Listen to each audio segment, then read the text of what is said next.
নমস্কার বন্ধুরা, মেঘার সাথে বাঙালিয়ানার আরও একটি নতুন পর্বে আপনাদের সবাইকে স্বাগত। আজকে দুর্দান্ত স্বাদের হেলদি অ্যান্ড টেস্টি একটা টিফিন রেসিপি আপনাদের সাথে শেয়ার করছি।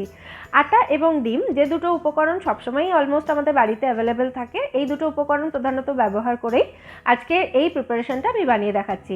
রেসিপির নামটা এক্ষুনি বলছি না আমি, এটা বানাতেই আপনারা বুঝতে পারবেন যে আমি কী বানাচ্ছি। তাহলে চলুন ঝটপট রেসিপিটা দেখে নেওয়া যাক। প্রথমে একটা বড় বাটিতে আমি দুটো ডিম ফাটিয়ে নিয়েছিলাম, তার মধ্যে দিয়ে দিলাম 1 কাপ আটা। এখানে 125 গ্রাম মতো আটা রয়েছে। দিয়ে দিলাম স্বাদ মতো নুন, হাফ চা চামচ মতো হলুদ গুঁড়ো দিলাম। এবার দিচ্ছি গোলমরিচ গুঁড়ো, আর এরপরে আমি কাঁচা লঙ্কা কুচিও দেবো। এই দুটো উপকরণ কিন্তু যে যার স্বাদ অনুযায়ী দেবেন, মানে যেমন ঝাল পছন্দ করেন সেই অনুযায়ী দেবেন। ধনেপাতা কুচি দিয়ে দিলাম 1 মুঠো মতো, চিনি দিলাম 1 চা চামচ, বেকিং পাউডার দিচ্ছি হাফ চা চামচ। এটা কিন্তু ভীষণই গুরুত্বপূর্ণ একটা উপকরণ, অবশ্যই বেকিং পাউডারটা দিতে হবে। এবার এই সমস্ত উপকরণ চামচের সাহায্যে খুব ভালো করে প্রথমে মিশিয়ে নিচ্ছি আমি।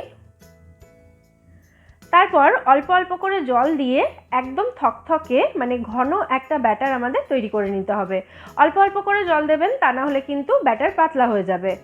একদম এরকম কনসিস্টেন্সির মানে এরকম থকথকে একটা ব্যাটার আমাদের তৈরি করতে হবে। এবার এর মধ্যে আমি 1 টেবিল চামচ মতো তেল দিয়ে দিলাম।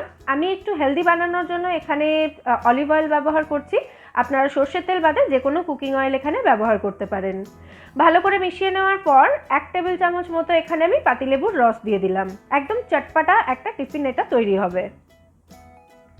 লেবুর রসটা দেওয়ার পর আবার খুব ভালো করে এটাকে মিশিয়ে নিলেই আমাদের ব্যাটার কিন্তু এখানে একদম রেডি হয়ে যাবে। ব্যাটারটা কিন্তু এর থেকে বেশি পাতলা করবেন না, ঠিক এইরকম একটা থকথকে ব্যাটার তৈরি করতে হবে। ব্যাটারটা রেডি হয়ে গেছে। এবার আমি এটাকে একটু সাইডে সরিয়ে রেখে একটা কেক টিন নিয়ে সেটাকে তৈরি করে নেব বা প্রিপেয়ার করে নেব। এতক্ষণে নিশ্চয়ই বুঝতে পেরে গেছেন আপনারা যে এটা ঝাল কেক তৈরি হচ্ছে। প্রথমে অল্প একটু তেল নিয়ে আমি কেক টিনের গায়ে একটা ব্রাশের সাহায্যে এভাবে মাখিয়ে দিচ্ছি। এরপর আমি একটা বাটার পেপার বিছিয়ে দেব এর একদম বেসটাতে।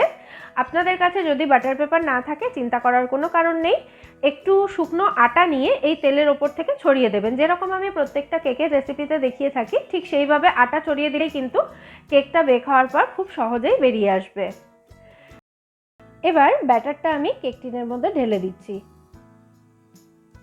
কেক টিনের মধ্যে ঢেলে দেওয়ার পর এটাকে দুবার এরকম ট্যাপ করে নিলাম আমি, তাতে ব্যাটারটা কেক টিনের মধ্যে খুব ভালো মতো সেট হয়ে যাবে। এবার গ্যাসে একটা বড় কড়াই বসিয়েছি আমি কেকটা বেক করার জন্য, আর কড়াইয়ের মধ্যে এরকম একটা স্ট্যান্ড রেখেছি যাতে কেকের বাটিটা একটু উঁচুতে থাকে কড়াইয়ের বেস থেকে, তা না হলে নিচের দিকটা একটু পুড়ে যাওয়ার সম্ভাবনা থাকে। এবার গ্যাসের ফ্লেমটা মিডিয়াম রেখে কড়াইটাকে ঢাকা দিয়ে খালি অবস্থাতেই গরম করে নেব 10 মিনিট মতো।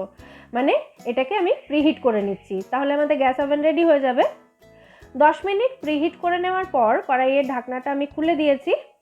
এবার কেক টিনটা খুব সাবধানে এই স্ট্যান্ডের ওপরে বসিয়ে দিতে হবে।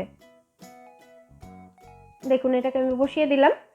এবার গ্যাসের ফ্লেমটা একদম লো করে দিয়েছি আমি, আর কড়াইটাকে ঢাকা দিয়ে দিয়েছি। এভাবে কড়াইটাকে ঢাকা দিয়ে কেকটাকে বেক করতে হবে 15 থেকে 20 মিনিট মতো, আর গ্যাসের ফ্লেমটা কিন্তু আবারও বলছি লো থাকবে। খুব কম সময়ের মধ্যেই এটা বেক হয়ে যায়।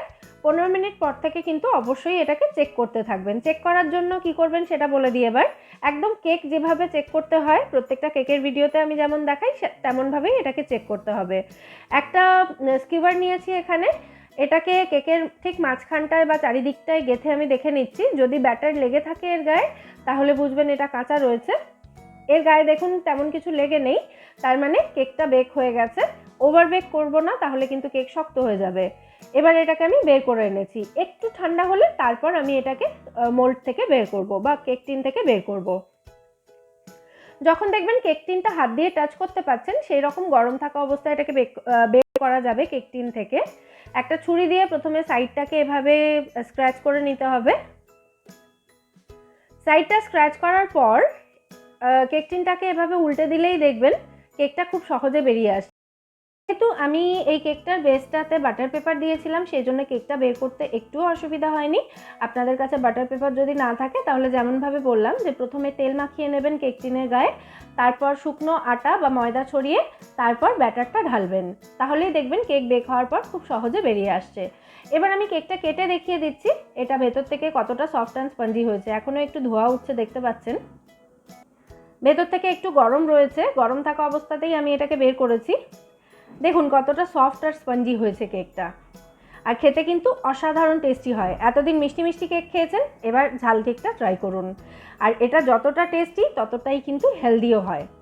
তাহলে অবশ্যই এই ঝাল কেকের রেসিপি আপনারা বাড়িতে ট্রাই করুন এবং আমায় জানাবেন রেসিপিটা আপনাদের কেমন লাগলো। যে কোনো সস দিয়ে আপনারা এটাকে সার্ভ করতে পারেন, বাচ্চা থেকে বড় সকলেই কিন্তু খুব আনন্দ করে খাবে। আর রেসিপিটা যদি ভালো লাগে ভিডিওটাকে একটা লাইক এবং শেয়ার করে প্লিজ আমার চ্যানেলটা সাবস্ক্রাইব করে নেবেন যদি এখনও না করে থাকেন। ফিরে আসবো নতুন কোনো রেসিপি নিয়ে। সবাই খুব ভালো থাকবেন।